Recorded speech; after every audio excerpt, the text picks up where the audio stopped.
파헤친다 해서 파헤쳐 보겠습니다.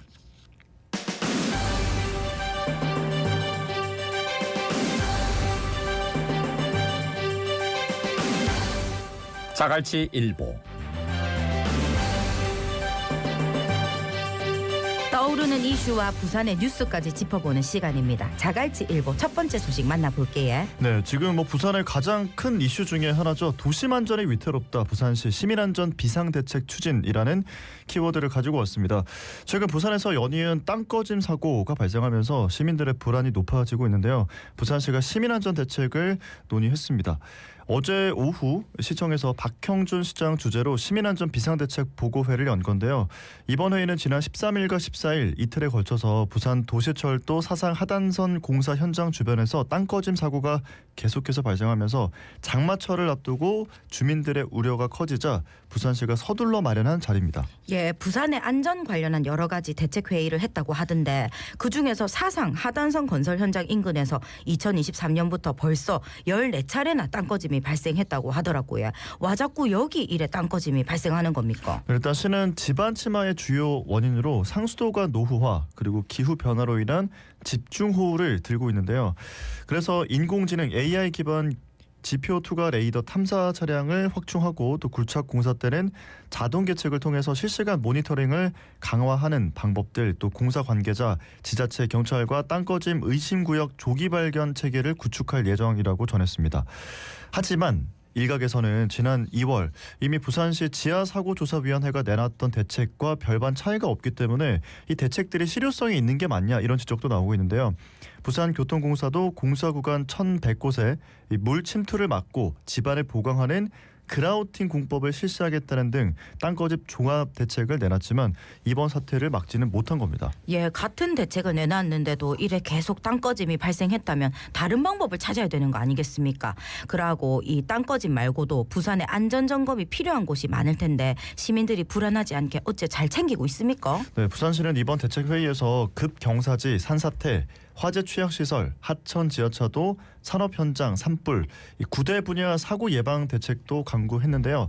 전국적으로 큰 피해를 남겼던 산불과 관련해서는 산불 무인 감시 시스템을 증설하고 또 임차 헬기, 산불 소화 시설을 확충할 방침이라고 밝혔습니다. 또 급경사지와 산사태에 대비해서 인공지능 기반 드론을 활용해서 상시 모니터링 체계를 구축하고 현장 예방단 인원을 확충한다는 방침입니다. 그 밖에도 전통시장, 쪽방촌 등 화재 취약시설에 대해서는 화재 관련 안전 패키지를 적용할 방침이라고 전했고요. 또 극한 강우에 따른 침수, 고립 사고가 빈번하게 발생하는 것에 대해서는 하천 진출입 차단 시설 설치를 조속히 완료할 계획이라고 밝혔습니다. 예, 시민 안전과 관련해서 많은 이야기가 오고 갔는데 근데 이런 재난 정보를 접하기 어려운 분들도 있을 것 같아서 아직에는 걱정인데 그래서 시에서 가칭 도시안전 통합정보관리 시스템을 구축한다 이런 말이 있던데 이 부분에 대한 홍보도 필요해 보이고 안전 사각지대에 있는 분들을 특별히 잘 챙겨야겠다는 생각이 듭니다. 그러니까요. 홍보를 제대로 해서 이게 정말 필요한 분들에게 가 닿아야지 의미가 있는 거지. 우리는 이렇게 했기 때문에 책임 없습니다. 이렇게 얘기하는 건 좀 문제가 있는 태도라는 생각이 드네요. 자, 다음 뉴스로 넘어가 보겠습니다. 세월호 11주기를 맞아서 인식조사를 실시했습니다. 그런데 국민 10명 가운데 4명이 대형 재난에 대해서 여전히 불안하다 이런 설문조사를 내놨더라고요. 예, 아이고야 많은 분들이 불안감을 느끼고 있습니다. 네, 맞습니다. 안전하지 않다는 응답자들은 안전에 대한 책임이 중앙정부 31%였고요. 대통령 26%, 지방자치단체 14% 등에 있다고 답을 했는데요.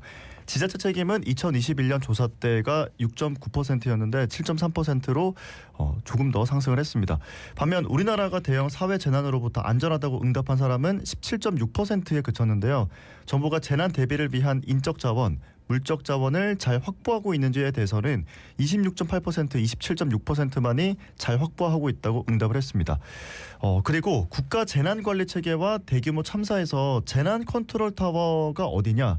라고 했을 때 응답자들이 41.2%, 39.9%가 모두 대통령이라고 인식을 했습니다. 예, 이런 조사 결과를 보면 많은 국민들이 사회 재난에 대해 불안함을 가지고 있다라는 걸 알 수 있는데 솔직히 아직에도 좀 불안함이 있거든요. 안전에 대한 것은 아무리 강조해도 모자람이 없다 아닙니까? 맞습니다. 이번 조사에 대해서 관계자는 이번 조사 결과를 종합해 봤을 때 대형 사회 재난에 대해서 국민 불안감이 여전히 높다.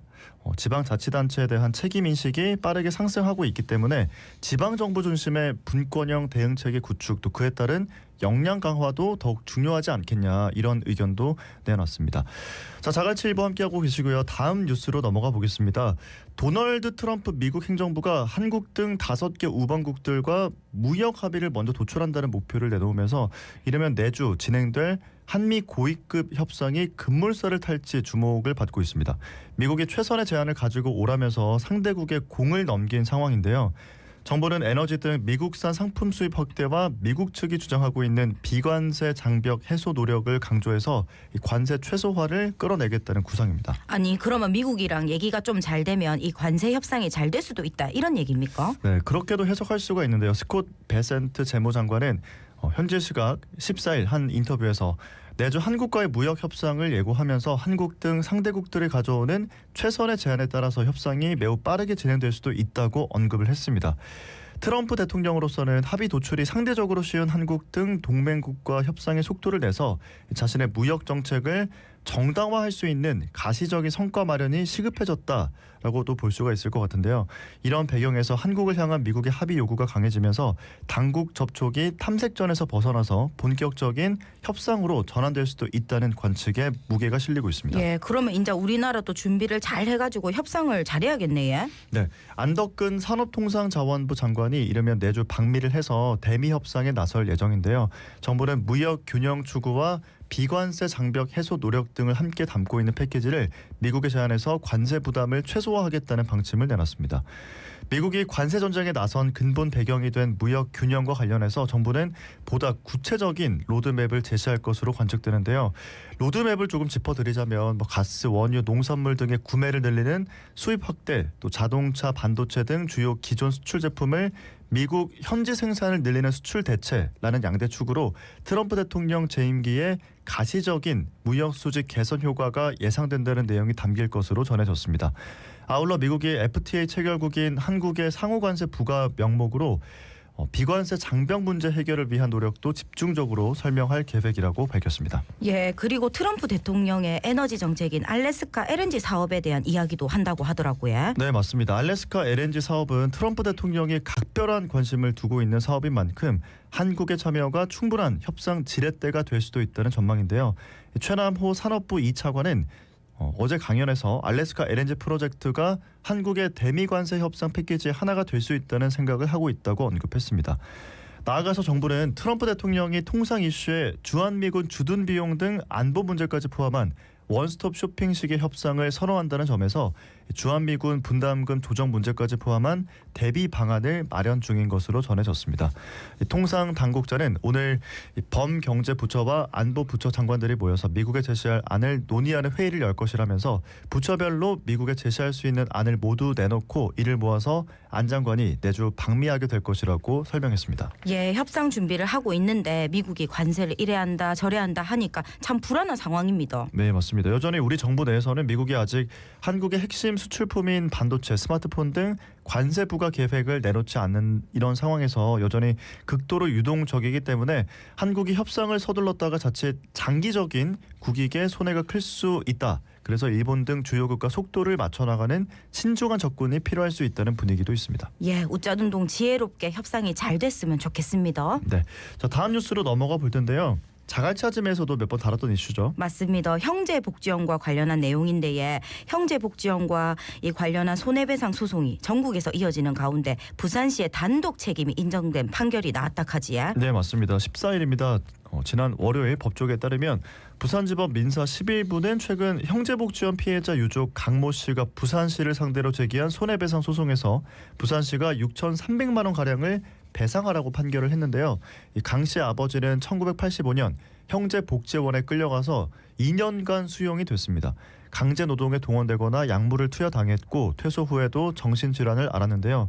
지난해 2월 진실화해를 위한 과거사 정립위원회 조사로 이런 피해 사실이 인정이 됐고 강 씨는 그해 5월 제소를 했습니다. 예, 근데 시에서는 형식상 지자체인 거고 국가 하부기관에 불과했다고 이래 주장을 했다면서요? 네, 맞습니다. 1961년 지방자치에 관한 임시조치법 시행으로 지방자치제가 중단되면서 자체적인 의사결정이 불가능했고 이 불황인 단속 수용은 국가 사무를 대신 수행한 것에 지나지 않기 때문에 손해배상 책임이 없다고 주장을 한 겁니다. 근데 재판부의 판단이 달랐지. 네, 재판부는 피고는 불황인 단속과 그 수용시설에 관한 정책을 국가가 공식적으로 시행하기 전부터 선행을 했다면서 당시 법률에 따라서 법인으로서 독자적인 권리, 의무의 주체가 됐으므로 지방자치제도가 중단됐다는 사정만으로 국가의 하부기관에 불과하다고 볼 수는 없다고 판결을 한 건데요.